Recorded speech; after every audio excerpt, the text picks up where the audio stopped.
വിളിച്ചോ? ഒന്നുകൂടി വിളിച്ചോ? ക്യാമറ ഓണാണ്. ഹലോ ഡിയേഴ്സ്, ഞാൻ രശ്മിയാണ്. അപ്പോൾ പുതിയ വ്ളോഗിലോട്ട് എല്ലാവർക്കും സ്വാഗതം. നമ്മളൊരു കുക്കിംഗ് വ്ളോഗായിട്ടാണ് വന്നേക്കുന്നത് കേട്ടോ. നമ്മളിന്നൊരു വെറൈറ്റി സാധനം ഉണ്ടാക്കാൻ പോവാണ്. വെറൈറ്റി ഒന്നുമല്ല, നമ്മൾ എപ്പോഴേലൊക്കെ വെക്കുന്നത് കൊണ്ട് വെറൈറ്റിയാണ്. ബിരിയാണി ഉണ്ടാക്കാൻ പോവാണേ. ഇന്നലെയായിട്ട് കുറച്ച് ഇറച്ചി കൊണ്ടുവന്നിരുന്നു. അപ്പം അതുപോലെ തന്നെ കുറച്ചെടുത്തിട്ട് അപ്പം തന്നെ ഒരു കറി ആക്കിയിട്ടുണ്ട്. ബാക്കി ഞാൻ അങ്ങനെ എടുത്ത് ഫ്രിഡ്ജിൽ വെച്ചാണ്. അപ്പം അതെടുത്ത് ഇന്ന് നമ്മൾ കുറച്ച് ബിരിയാണി ഉണ്ടാക്കുകയാണ്. ബിരിയാണി ഉണ്ടാക്കാനായിട്ട് ആദ്യം നമ്മൾ നെയ്ച്ചോറ് സെറ്റാക്കിയിട്ട് മസാലയൊക്കെ ഉണ്ടാക്കി, നെയ്ച്ചോറും മസാലയും കൂടി മിക്സ് ചെയ്ത് അങ്ങനെ ഒരു തട്ടുതെറുപ്പൻ ബിരിയാണിയാണ് നമ്മൾ കുക്ക് ചെയ്യുന്നത് കേട്ടോ. ഞാനിന്ന് 1 കിലോ ബിരിയാണി റൈസ് കൊണ്ടാണ് ഈ ഒരു ബിരിയാണി ഉണ്ടാക്കുന്നത് കേട്ടോ. ഒരു തവണ ഏട്ടൻ നെയ്ച്ചോറ് ഉണ്ടാക്കാൻ വേണ്ടി 1.5 കിലോ അരി കൊണ്ടുവന്നതാണ്. 1.5 കിലോ വെച്ച് കഴിഞ്ഞു. 1 കിലോ അങ്ങനെ ഇരിപ്പുണ്ടായിരുന്നു. ഇത്തിരി വലിയ വറ്റാണെന്നൊരു പ്രശ്നമേ ഉള്ളൂ. ബിരിയാണി ഉണ്ടാക്കാനൊക്കെ പറ്റും. നെയ്ച്ചോറിൻ്റെയും ബിരിയാണിയുടെയൊക്കെ അരി ഒന്നും തന്നെ ആവുന്നതിൽ പ്രശ്നമൊന്നുമില്ലല്ലോ അല്ലേ. അപ്പോൾ പാനൊക്കെ വെച്ച് ചൂടായപ്പോൾ ആ ഒരു എണ്ണയിൽ ഞാൻ നട്ട്സ് വറുത്തെടുത്തിട്ട്, നട്ട്സ് കുറച്ച് ഒരു എന്താ പറയുക കൈക്കുമ്പിൾ പോലും ഇല്ല, ഒരു പിടി ഉണ്ടായിരുന്നുള്ളൂ. ഇത്രയൊക്കെ ഉണ്ടായിരുന്നതാണ്. ഞാനും എൻ്റെ ഉണ്ണിയോടും അങ്ങോട്ടും ഇങ്ങോട്ടും നോക്കുമ്പോൾ ഓരോന്ന് തിന്ന് അങ്ങനെ അളവ് കുറഞ്ഞു വന്നതാണ് കേട്ടോ. മുന്തിരി പിന്നെ ആരും തിന്നില്ല, അളവ് അതേമാതിരി തന്നെ ഉണ്ടാവും. അപ്പോൾ അതെല്ലാം വറുത്തെടുത്ത് പിന്നെ നമ്മളുടെ ബിരിയാണിയുടെ മേലെ ഇടാനുള്ള ഉള്ളി വറുത്തുകൊണ്ടിരിക്കുകയാണ്. ഉള്ളി വറുത്ത് കിട്ടാൻ ഞാൻ പാടുപെട്ട്. എന്നുവെച്ചാൽ എൻ്റെ ഗ്യാസിൻ്റെ സ്റ്റവ് കത്തുന്നേ ഇല്ല, വളരെ സ്ലിമ്മിലേ കത്തുള്ളൂ. നല്ല പ്രശ്നത്തിലാണ്. അതിൻ്റെ ഉള്ളിൽ അഴുക്കൊക്കെ കുടുങ്ങിയിട്ടാണ് തോന്നുന്നു. ഞാൻ ഈ ചന്ദനത്തിരിയുടെ കോലും വെച്ച് കുത്തി കൊടുക്കുകയോ ചെയ്തായിരുന്നു, വൃത്തിയായിട്ടില്ല. നേരെയൊക്കെയാണെങ്കിൽ 1000-1500 രൂപയ്ക്ക് ആവും അത്രേ. അതിനേക്കാളും ഭേദം ഒരു ഗ്യാസ് സ്റ്റവ് അങ്ങോട്ട് വാങ്ങുന്നതല്ലേ എന്നൊക്കെ എൻ്റെ കെട്ടിയവൻ്റെ അഭിപ്രായം. മൂപ്പർക്ക് അങ്ങനെയൊക്കെ പറയാമല്ലോ, ഞാനല്ലേ ഇവിടെ കിടന്ന് കഷ്ടപ്പെടുന്നത് അല്ലേ. പിന്നെ പൈസയുടെ ടൈറ്റ് കൊണ്ടായിരിക്കും, ശരിയാക്കി തരുമായിരിക്കും, അല്ലെങ്കിൽ ഞാൻ വേറൊരു സ്റ്റവ് വാങ്ങിക്കും. അപ്പോൾ എന്തായാലും നമ്മുടെ ഉള്ളിയൊക്കെ വറുത്ത് കോരിയിട്ടുണ്ട്. അതിന് ശേഷം നെയ്ച്ചോറിലേക്കുള്ള നമ്മുടെ ഓയിലിൽ മസാലയൊക്കെ പൊട്ടിച്ചെടുക്കുകയാണ് കേട്ടോ. പട്ടയും ഗ്രാമ്പും സാധനങ്ങളൊക്കെ കുറച്ച് പെരിഞ്ചീരകം ഇട്ടിട്ടുണ്ട്. റൈസിന് കുറച്ച് നല്ല സ്മെല്ലൊക്കെ വന്നോട്ടെ. തൊട്ടപ്പുറത്തുള്ള സ്റ്റവേയിൽ ഞാൻ ചിക്കനും വറുത്തുകൊണ്ടിരിക്കുകയാണ്. പണികൾ പെട്ടെന്ന് ഒരുങ്ങണമല്ലോ. നമ്മുടെ ചാനലിൽ ഇപ്പോൾ അവസാനമായിട്ട് ഞാൻ പോസ്റ്റ് ചെയ്തിട്ടുള്ള ലോങ് വീഡിയോ ഒക്കെ കണ്ടിട്ട് നമ്മളെ സപ്പോർട്ട് ചെയ്തിട്ടുള്ള എല്ലാ ഫ്രണ്ട്സിനും എപ്പോഴും പറയുന്ന മാതിരി തന്നെ ഒത്തിരി സ്നേഹത്തോടെ 1000 നന്ദി പറയുകയാണ്. അതുപോലെ പുതിയതായിട്ട് ആരെങ്കിലുമൊക്കെ നമ്മളുടെ ചാനൽ കാണുന്നുണ്ടെങ്കിൽ, ചാനലിലെ വീഡിയോ കാണുന്നുണ്ടെങ്കിൽ നമ്മുടെ ചാനലൊന്ന് സബ്സ്ക്രൈബ് ചെയ്ത് കൂടെ കൂട്ടണം കേട്ടോ. എന്നെമാതിരി ബിരിയാണി ഉണ്ടാക്കാനൊക്കെ ഇത്തിരി ബുദ്ധിമുട്ടും പാടുള്ളവർക്ക് നല്ലൊരു സഹായമാണ് ഈ ഒരു ബിരിയാണി പോട്ട് കേട്ടോ. എന്നുവെച്ചാൽ ആ വെള്ളം തിളച്ച് അരിയൊക്കെ കഴുകി വെച്ച് അടച്ച് വെച്ച് ഇത്തിരി കഴിയുമ്പോഴത്തേക്കും നമ്മുടെ റൈസ് പാകത്തിന് വെന്ത് കിട്ടും. എത്ര കുറച്ച് വെള്ളമാണേലും അത് അടിയിൽ പിടിക്കില്ല. അങ്ങനെ ഒരു ഉപകാരമുണ്ട്. അപ്പം ഞാൻ വെള്ളം കുറച്ച് കമ്മിയാക്കിയിട്ട് തന്നെയാണ് റൈസ് അതിൽ വറ്റിച്ചെടുത്തത്. എന്നുവെച്ചാൽ ദമ്മിടുമ്പോഴത്തേക്കും വേവ് കറക്റ്റ് ആവണമല്ലോ. ചിക്കൻ വറുക്കലും അപ്പോഴത്തേക്കും ഏകദേശം കഴിഞ്ഞിട്ടുണ്ടായിരുന്നേ. എപ്പോഴത്തെയും പോലെ അബദ്ധങ്ങൾ ചെയ്യുന്നത് എൻ്റെ ഒരു ഹോബിയാണ്. അതുകൊണ്ട് തന്നെ പട്ടയും ഗ്രാമ്പൊക്കെ പൊട്ടിക്കുന്നതിന് മുന്നേ ചിക്കനിലോട്ടുള്ള മസാല റെഡിയാക്കാൻ വേണ്ടിയിട്ട് വെല്ലുള്ളി ചെറുതാക്കി നുറുക്കിയത് പാനിലേക്ക് തട്ടി കൊടുത്തിട്ടുണ്ട്.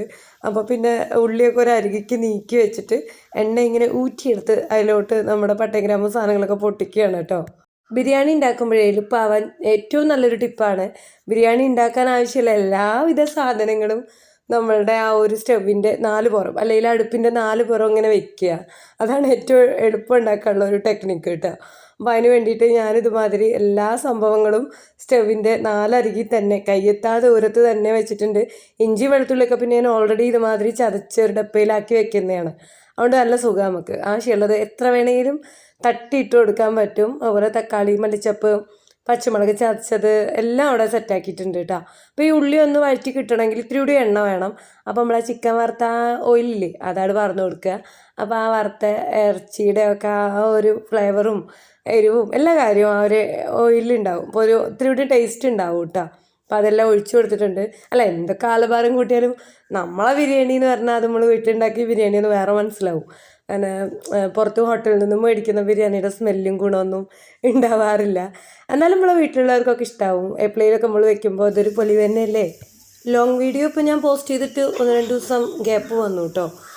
എനിക്ക് Saturday Sunday full day duty ആയിരുന്നു. ആ കാരണം കൊണ്ട് ടൈം കിട്ടിയില്ല. അപ്പോൾ ഞാൻ ലോങ് വീഡിയോ തൽക്കാലം നിർത്തി വെച്ച് ഷോർട്സ് കയറ്റി വിട്ടതാണ്. അപ്പോൾ ഷോർട്സ് എല്ലാവരും കണ്ട് സപ്പോർട്ട് ചെയ്യുന്നുണ്ട്. അപ്പോൾ അതിനൊക്കെ ഒത്തിരി താങ്ക്സ് പറയുകയാണ്. ഷോർട്സ് കാണുന്ന മാതിരി തന്നെ ലോങ് വീഡിയോയും കൂടെ നിങ്ങൾ കണ്ട് സപ്പോർട്ട് ചെയ്യണം കേട്ടോ തന്നെ. അപ്പോൾ നമ്മുടെ ഉള്ളിയൊക്കെ വാടി വന്നപ്പോൾ അതിലോട്ട് ആവശ്യത്തിന് ഉപ്പും പച്ചമുളക് ചതച്ചതും ഇട്ട് കൊടുത്തിട്ടുണ്ട്. പിന്നെ നമ്മൾ ചതച്ച് വെച്ചിട്ടുള്ള ഇഞ്ചി വെളുത്തുള്ളി ഉണ്ടല്ലോ അത് ഇട്ട് കൊടുക്കുകയാണ്. ഈ ഇഞ്ചി വെളുത്തുള്ളിയും ചതയ്ക്കുമ്പോഴേ ഇതിലോട്ട് കുറച്ച് മഞ്ഞൾപ്പൊടിയും അതുപോലെ ഇതിൻ്റെ മേലെ കുറച്ച് ഓയിലും ഒഴിച്ചു കൊടുത്തിട്ടുണ്ട്. എന്നിട്ട് ഫ്രിഡ്ജിൽ വെച്ച് കഴിഞ്ഞാൽ നമുക്ക് കുറേ ദിവസം യൂസ് ചെയ്യാം. ഞാൻ ഒരുപാട് ദിവസത്തേക്കുള്ളതൊന്നും എടുത്ത് വയ്ക്കാറില്ല, എന്നാലും ഒരു 10-15 ദിവസത്തേക്കുള്ള ഇഞ്ചി വെളുത്തുള്ളിയും ചതച്ചതൊക്കെ ഞാനിങ്ങനെ സൂക്ഷിച്ച് വെക്കാറുണ്ട് കേട്ടോ. അതാകുമ്പോൾ നമുക്ക് പണിയൊക്കെ എളുപ്പമാണ്.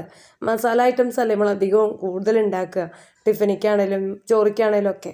അപ്പോൾ ഒക്കെ ഇത് വേണം. മാത്രമല്ല ഈ ഉപ്പേരികൾക്കൊക്കെ ഇത് ചതച്ചത് ഇട്ട് കൊടുത്താലും ടേസ്റ്റ് ഉണ്ട്. പയറുപ്പേരിയിലൊക്കെ ഞാൻ 1-2 തവണ ഇതിട്ട് ഉണ്ടാക്കിയപ്പോൾ എൻ്റെ ഉണ്ണോട് പറയുന്നുണ്ട്, ഉപ്പേരിക്ക് വേറൊരു പ്രത്യേക ടേസ്റ്റ് ഉണ്ടല്ലോ അമ്മ, എന്താ ഇഷ്ടമായി എന്നൊക്കെ പറഞ്ഞായിരുന്നു. അപ്പോൾ സംഭവം ഇത് ഞാൻ ഇതിൽ ചേർത്ത് കൊടുത്തു. അപ്പോൾ ഒരു വെറൈറ്റി ടേസ്റ്റ് കേട്ടോ. അപ്പോൾ നമ്മുടെ മസാലയൊക്കെ ഏകദേശം നല്ലോണം വഴറ്റി കിട്ടിയിട്ടുണ്ട്. അതിന് ശേഷം ആവശ്യത്തിന് പൊടികളൊക്കെ ഇട്ട് കൊടുക്കുക. ഓവർ പൊടി എപ്പോഴും ഇടാണ്ടിരിക്കുക. അത്യാവശ്യം മുളക് പൊടിയൊക്കെ കുറച്ചിട്ടാൽ മതി. പച്ചമുളക് ചതച്ചത് ഓൾറെഡി നമ്മൾ എരിവിന് ചേർത്ത് കൊടുത്തിട്ടുണ്ട്. അതുപോലെ ചിക്കൻ വറുത്ത ആ ഒരു എണ്ണയിൽ തന്നെ അത്യാവശ്യം ഒരു എരിവും ഉണ്ടാവും. അപ്പോൾ പൊടികൾ ഇങ്ങനെ ഒരുപാട് ഇടാണ്ടിരിക്കുക കേട്ടോ. അപ്പോൾ അത്യാവശ്യം പൊടികളൊക്കെ ഇട്ടു. തക്കാളി കുറച്ച് അധികം ഇട്ട് കൊടുത്തോളെ. ബിരിയാണി ഉണ്ടാക്കുമ്പോൾ അതാണ് അതിൻ്റെ ഒരു ടേസ്റ്റ്. ഒരു 8-10 തക്കാളിയൊക്കെ ഞാൻ ഇതിലോട്ട് ചേർത്ത് കൊടുത്തിട്ടുണ്ട്. നല്ല രീതിയിൽ ബിരിയാണിയൊക്കെ ഉണ്ടാക്കുന്ന ആരെങ്കിലും അറിയുമെങ്കിൽ ഞാൻ അപ്പം അവരുടെ അടുത്ത് ബിരിയാണി ഉണ്ടാക്കുമ്പോൾ ചെയ്യുന്ന അടിപൊളി ടിപ്പുകളൊക്കെ ചോദിച്ച് മനസ്സിലാക്കി വെക്കാറുണ്ട് കേട്ടോ. അങ്ങനെ ഒരുപാട് പേര് പറഞ്ഞു തന്ന കുറേ കാര്യങ്ങളെല്ലാം പരീക്ഷിച്ചാണ് ഞാൻ ബിരിയാണി എപ്പോഴും ഇങ്ങനെ അപ്ഡേറ്റായി ഉണ്ടാക്കുന്നത്. എങ്ങനെയൊക്കെ ഉണ്ടാക്കിയാലും മാറ്റമുണ്ട്. പണ്ട് വയ്ക്കുന്ന ബിരിയാണി ശരിക്കും പച്ചരി ഉപ്മാവില്ലേ അതുമാതിരിയൊക്കെ ആയിരുന്നു. പച്ചരി ഉപ്മാവിൽ ഇറച്ചിയിട്ടാൽ അങ്ങനെയൊക്കെ ആയിരുന്നു. പക്ഷെ ഇപ്പം നല്ല ഇമ്പ്രൂവ്മെൻ്റ് ഉണ്ട്. ഏകദേശം ബിരിയാണിയുടെ ആ ഒരു ലെവലിലേക്കൊക്കെ എത്തിയിട്ടുണ്ട് കേട്ടോ. അപ്പോൾ നമ്മുടെ മസാലയിലോട്ട് തൈരും ഒഴിച്ച് മല്ലിച്ചപ്പ് ഇട്ട് അവസാന ഘട്ട പണികൾ കഴിഞ്ഞതിന് ശേഷം നമ്മൾ കുറച്ച് ചിക്കൻ ഇട്ട് കൊടുക്കുന്നുണ്ട്. ഞാനല്ലാണ്ട് 1 കിലോ റൈസാണെന്നും കരുതി 1.5 കിലോ ചിക്കനൊന്നും തട്ടിക്കൊടുക്കുന്ന ആളല്ല. കുറച്ച് ചിക്കനേ ഇട്ട് കൊടുക്കുള്ളൂ റൈസിലേക്ക്, ബിരിയാണിയിലേക്ക്. ബാക്കി എന്താ ചെയ്യുക വെച്ചാൽ വറുത്തിട്ട് സൈഡാക്കിയിട്ട് കഴിക്കും. അപ്പോൾ പിന്നെ ബിരിയാണി അങ്ങോട്ട് പാടെ മോശമാണെങ്കിലും ചിക്കൻ വേസ്റ്റ് ആവില്ലല്ലോ. പക്ഷേ ഇത്തവണ നല്ല രീതിയിൽ തന്നെ കിട്ടിയിട്ടുണ്ടായിരുന്നു കേട്ടോ. അതെൻ്റെ ഒരു മഹാഭാഗ്യം. അങ്ങനെ നമ്മുടെ മസാലയിലോട്ട് കുറച്ച് ചിക്കൻ ഇട്ടിട്ട് അതിൻ്റെ മേലെ കുറച്ച് മല്ലിച്ചപ്പൊക്കെ വിതറി കൊടുത്തു. ബിരിയാണിയല്ലേ, മല്ലിച്ചപ്പ് കണ്ടമാനം കിടന്നോട്ടെ, അതൊരു കുഴപ്പമുള്ള കാര്യമല്ല. അപ്പോൾ അതങ്ങനെ ജസ്റ്റ് അടച്ചു വെച്ച് വേവിച്ചിട്ടുണ്ട്. അതിന് കുറച്ച് ചിക്കൻ എടുത്തിട്ട് എൻ്റെ പെൺകുട്ടിക്ക് വേറെ ഒരു സൈഡിൽ വേവിച്ചുകൊണ്ടിരിക്കുകയാണ്. അവളുടെ കാര്യം നമ്മൾ ശ്രദ്ധിക്കണമല്ലോ അല്ലേ. അവൾക്ക് 2 ദിവസത്തിനുള്ള ചിക്കൻ ഉണ്ട് കേട്ടോ അത്. അപ്പം നമ്മുടെ ചിക്കനൊക്കെ വെന്തു, എണ്ണയൊക്കെ നല്ലോണം തെളിഞ്ഞ് വന്നിട്ടുണ്ട്. ഈ ബിരിയാണി പോട്ടാകുകൊണ്ടേ വെള്ളമൊന്നും ഒട്ടും പാർന്നു കൊടുക്കണ്ട. ചിക്കനിൽ തന്നെ വെള്ളമൊക്കെ പൊന്തി വരും. പിന്നെ ആ ഒരു മസാലയിലും അത്യാവശ്യം നനവുണ്ടല്ലോ. നല്ല രീതിക്ക് ചിക്കനൊക്കെ വെന്ത് കിട്ടും കേട്ടോ. പിന്നെ കുറച്ച് വറുത്ത ഇറച്ചി ഞാൻ ഈ ഒരു സമയത്ത് ഈ ഒരു മസാലയിലോട്ട് തട്ടി കൊടുക്കുന്നുണ്ട്. അപ്പോൾ വറുത്ത ഇറച്ചിയുടെ ടേസ്റ്റും നമുക്ക് കിട്ടും. അതുമാതിരി അതിൽ കടന്ന് നമ്മുടെ ആ മസാലയിൽ കടന്ന് വെന്ത് ആ ഒരു ചിക്കൻ്റെ ടേസ്റ്റും നമുക്ക് കിട്ടും. അപ്പം അതിൻ്റെ മേലെ ഞാൻ കുറച്ച് മല്ലിച്ചപ്പ് വെതറാന്ന് കരുതണ്ട, എല്ലാ പണിയും കഴിഞ്ഞു. ഇനി നമ്മൾ ദമ്മിടാൻ പോവുകയാണ്. അപ്പോൾ ചിക്കനിന് കുറച്ചെടുത്തിട്ട് പാനിൽ ലെയറാക്കി ഇട്ട് കൊടുത്തിട്ടുണ്ട്. അതിന് ശേഷം അതിലോട്ട് നമ്മുടെ റൈസ് തട്ടിക്കൊടുക്കുക. അങ്ങനെ നമ്മൾ ബാക്കിയുള്ള ഒരു മസാലയും റൈസും ഇങ്ങനെ ലെയറാക്കി അങ്ങോട്ട് തട്ടിക്കൊടുത്ത് അതങ്ങനെ ജസ്റ്റ് സെറ്റാക്കുക. അത്രയും പണിയുള്ളൂ. മുന്നെയൊക്കെ ഞാൻ ബിരിയാണി ഉണ്ടാക്കുമ്പോൾ റൈസൊക്കെ ഇങ്ങനെ കുറേ അധികം വെള്ളത്തിൽ വേവിച്ച് അത് ഊറ്റിയെടുക്കുക ചെയ്യുക. എന്നിട്ട് ആ വെള്ളമോട് കളയും, അങ്ങനെ ഓട്ടപാത്രത്തിലേക്ക് ഊറ്റിയെടുക്കും. അല്ലാന്നുണ്ടെങ്കിൽ എനിക്ക് തോന്നും ചോറ് അതിൽ കിടന്ന് ഒട്ടുകയാണെന്ന്. പക്ഷേ ഈ ഒരു ബിരിയാണി പോട്ട് വാങ്ങിയതിന് ശേഷം എന്താ പറയുക, ഞാൻ ആ പരിപാടി ചെയ്യാറില്ല. ഇതുപോലെ നെയ്ച്ചോറ് മാതിരി ഞാനത് അങ്ങോട്ട് വറ്റിച്ചെടുക്കും വെള്ളത്തിൽ. എന്താ വെച്ചാൽ അടി പിടിക്കില്ല, അത്രയും ഗ്യാരണ്ടിയാണ്. എനിക്ക് അത്ര ഇഷ്ടമായി. ഞാൻ ഇതുവരെ ഒരു പാത്രം മേടിച്ചിട്ട് ആ പാത്രത്തിനെ പറ്റി ഇത്രയും വാനോളം പുകഴ്ത്തിയിട്ടില്ല. എത്ര പുകഴ്ത്തിയാലും എനിക്ക് തീരൂല. ഇതിൽ പായസം വയ്ക്കാം, അടിപൊളിയാണ്. ഞാൻ ചക്കപ്പായസം ഉണ്ടാക്കിയായിരുന്നല്ലോ കുറച്ച് ദിവസം മുന്നേ ഒരു വ്ളോഗിൽ. അത് ഞാൻ ഈ പാനിലാണ് ഉണ്ടാക്കിയത്. എന്ന് വെച്ചാൽ അടി പിടിക്കില്ല, പായസം ഒന്നും അടി പിടിക്കില്ല. എനിക്ക് അത്ര ഇഷ്ടമായിട്ടോ അത്. പക്ഷെ ഇനിയിപ്പോൾ സേമിയ പായസം ഉണ്ടാക്കിയാൽ ചിലപ്പോൾ കേട് വരുമോ അറിയില്ല. ഇങ്ങനെയൊക്കെ കഴുകിയാലും നോൺ വെജും സേമിയ പാലൊഴിച്ച ഐറ്റംസൊക്കെ ആകുമ്പോഴേ ട്രൈ ചെയ്തിട്ടില്ല, അത് വേണ്ടാക്കാം. പരിപ്പ് പായസം, തേങ്ങാപ്പാലൊഴിച്ചതും അതുപോലെ നമ്മുടെ ചക്കപ്പായസം, ആ ഐറ്റംസും നോൺ വെജൊക്കെ ഒന്നിലുണ്ടാക്കാം.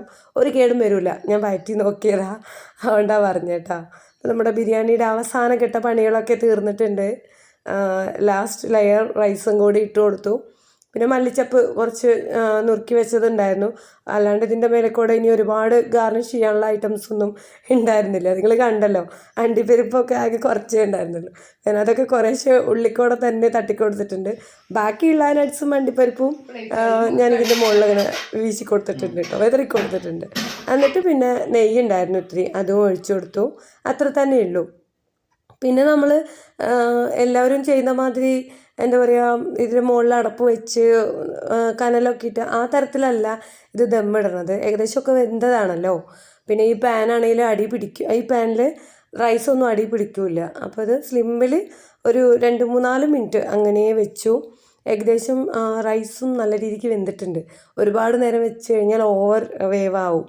അപ്പം അങ്ങനെ വെച്ച് പിന്നെ അത് കുറച്ച് നേരം തുറന്നില്ല. അപ്പോൾ കുറച്ച് നേരം വെയിറ്റ് ചെയ്തതിന് ശേഷം തുറന്നപ്പോൾ നല്ല രീതിക്ക് തന്നെ നമ്മളുടെ ബിരിയാണി കിട്ടിയിട്ടുണ്ട് കേട്ടോ. ഞാൻ നേരത്തെ പറഞ്ഞ മാതിരി കടയിൽ നിന്ന് മേടിക്കുന്ന മാതിരിയോ പുറത്തൊരു കല്യാണത്തിനോ ഫംഗ്ഷനൊക്കെ പോകുമ്പോൾ കിട്ടുന്ന നല്ല സൂപ്പർ ബിരിയാണി ഉണ്ടാവില്ലേ, അതിൻ്റെ 7 അരികത്തേക്ക് എത്തിയിട്ടില്ല. നമ്മൾ വീട്ടിലുണ്ടാക്കുന്ന സാധാരണക്കാരുണ്ടാക്കുന്ന തട്ടുതടുപ്പൻ ബിരിയാണി മാതിരിയൊക്കെ ആയി കിട്ടിയിട്ടുണ്ട് കേട്ടോ. നമ്മളെ താത്തമാരൊക്കെ ഉണ്ടാക്കി തരുന്ന ബിരിയാണി ഉണ്ടല്ലോ, അത് വേറൊരു മണമായിരിക്കുമല്ലേ. അതിന് എന്തെങ്കിലും വെറൈറ്റി സംഭവങ്ങൾ അവരതിൽ കൂട്ടുണ്ടോയെന്ന് അറിയില്ല. ആ ഒരു ടേസ്റ്റ് നമ്മൾ ഉണ്ടാക്കിയാൽ ശരിയാവുകയോ ചെയ്യില്ല. അങ്ങനെ എനിക്കറിയുന്ന കുറേ താത്തമാരൊക്കെ എനിക്ക് കുറേ ടിപ്സൊക്കെ പറഞ്ഞു തന്നിട്ടൊക്കെ ഉണ്ട്. എങ്ങനെ ഉണ്ടാക്കിയാലും അവരുണ്ടാക്കുന്ന മാതിരി അങ്ങോട്ട് ആവുന്നില്ല കേട്ടോ. എന്നാലും കുഴപ്പമൊന്നുമില്ലേ. എൻ്റെ ഉണ്ണികൾക്കും ഏട്ടനും അതുമാതിരി എൻ്റെ ഏട്ടത്തിയമ്മയും എൻ്റെ ആതിരയൊക്കെ നല്ല അഭിപ്രായം തന്നെ പറഞ്ഞു കേട്ടോ. അത് കഴിച്ചിട്ട് നന്നായിട്ടുണ്ട് മേമാന്നൊക്കെ പറഞ്ഞായിരുന്നു അവൾ. അപ്പോൾ നമ്മളുടെ പരീക്ഷണങ്ങൾക്ക് ഇരയാണല്ലോ അവരൊക്കെ. അപ്പോൾ എന്തായാലും കുഴപ്പമില്ല. എപ്പോഴെങ്കിലുമൊക്കെ നമ്മുടെ വീട്ടിലുണ്ടാക്കുന്ന ബിരിയാണിക്ക് നമ്മൾ തന്നെ ഇങ്ങനെ കുറ്റം പറഞ്ഞാൽ എങ്ങനെ ശരിയാവുക അല്ലേ. തൃപ്തിയായിട്ടുണ്ട്. പണ്ടത്തെ മാതിരിയല്ല, ബിരിയാണിയിൽ ഇമ്പ്രൂവ്മെൻ്റ് ഒക്കെ എനിക്കുണ്ട്. എന്നാലും ഞാൻ വിചാരിച്ച ആ രീതിയിലേക്ക് ഇവിടെ എത്തണില്ല എന്നുള്ളൊരു വിഷമവും കൂടെ തന്നെ ഉണ്ട് കേട്ടോ. ഇനിയിപ്പോൾ നന്നുവെച്ചാലും നന്നലച്ചാലും ബാക്കിയാവുന്ന പരിപാടിയൊന്നും ഇവിടെ ഇല്ല. കാരണം 1 കിലോ റൈസല്ലേ ഉള്ളൂ, അതിനുള്ളതല്ലേ ഉണ്ടാവുള്ളൂ. ഉച്ചയാകുമ്പോൾ അത്യാവശ്യം നല്ല രീതിക്ക് അവർ കഴിച്ചു. അത് കഴിഞ്ഞിട്ട് പിന്നെ വൈകിട്ടൊരു വിളക്കുളത്തി കെട്ടാൻ നേരത്ത് മതിയവോളം കഴിക്കാനുണ്ടായില്ല ഉണ്ണിയൊക്കെ. ഞാനും ഏട്ടനൊക്കെ ചോറ് തന്നെയാണ് രാത്രി കഴിച്ചത്. അപ്പോൾ അതിനനുസരിച്ചേ ഉണ്ടായിരുന്നുള്ളൂ. അപ്പോൾ എങ്ങനെയൊക്കെ ആണെങ്കിലും ഒരിത്തിരി ബാക്കി വരാണ്ട് എന്നെ തീർന്നിട്ടുണ്ട്. 1 കിലോ റൈസ് എന്ന് പറയുമ്പോൾ അതിനല്ലേ ഉണ്ടാവുള്ളൂ. അരിയൊന്നും ചോറൊന്നും ഒന്നിലൊന്നിൽ പറ്റാണ്ട് നല്ല വൃത്തിയായി ഭംഗിയായിട്ട് കിട്ടിയിട്ടുണ്ട് കേട്ടോ. ടേസ്റ്റും ഉണ്ടായിരുന്നേ. പാകത്തിന് എരിവും മസാല കുത്തൊന്നും ഓവറായിട്ടുണ്ടായിരുന്നില്ല. പക്ഷെ ബിരിയാണിയേക്കാളും എനിക്കിഷ്ടമായത് എൻ്റെ ചിക്കൻ വറുത്തതാണ് കേട്ടോ. നല്ല രീതിക്ക് മസാലയൊക്കെ പിടിച്ച് ആവശ്യത്തിനപ്പുറം ഒരുങ്ങി കിട്ടിയിട്ടുണ്ട്. അപ്പോൾ ഞങ്ങൾ ബിരിയാണി പണിയൊക്കെ കഴിഞ്ഞു. അപ്പോൾ ബിരിയാണിയൊക്കെ ആയിട്ടുണ്ട് കേട്ടോ. ഇനി ഞങ്ങൾ കഴിക്കട്ടെ. ബിരിയാണി കഴിച്ചിട്ട് എങ്ങനെ ഉണ്ടെന്ന് പറയാം അല്ലേ. അമ്മ വരത്തരാം. ആദ്യം ഉണ്ടല്ലോ, ആദ്യം എങ്ങനെ ഇരിക്കുന്നു പറഞ്ഞു കൊടുക്കാം. കസേര ഒന്നും ഇല്ലാണ്ട് വെറുതെ വളഞ്ഞിട്ടേ കസേര ഇട്ടിട്ടിരിക്കുന്ന മാതിരി ഇരിക്കണം കേട്ടോ. എവിടെ കശാല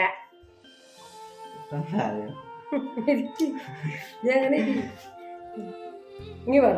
ഞങ്ങൾ വീഡിയോ കണ്ടത് അപ്പോൾ ഇതൊക്കെ നന്ദി.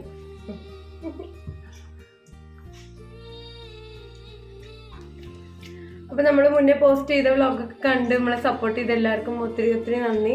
Super biryani, super. അങ്ങനെ പറയുള്ളൂ. അപ്പൊ ഇന്നത്തെ വീഡിയോയിൽ ഇത്രയൊക്കെ വിശേഷമേ ഉള്ളൂ. നമ്മളെ ബിരിയാണി വീഡിയോ ഇഷ്ടമാണെങ്കിൽ നമ്മളതിനൊന്ന് സപ്പോർട്ട് ചെയ്യാട്ടോ. വീഡിയോക്ക് ലൈക്കും ഒരു കമന്റും ഒക്കെ തരിക. നമ്മുടെ ചാനൽ ആരെങ്കിലും സബ് ചെയ്യാണ്ട് കാണുന്നുണ്ടെങ്കിൽ ചാനലൊന്ന് സബ്സ്ക്രൈബ് ചെയ്തിട്ട് കാണുക. സബ്സ്ക്രൈബ് ചെയ്തവരൊക്കെ വീഡിയോ മുഴുവനായിട്ടും കണ്ട് അഭിപ്രായങ്ങൾ പറയുക.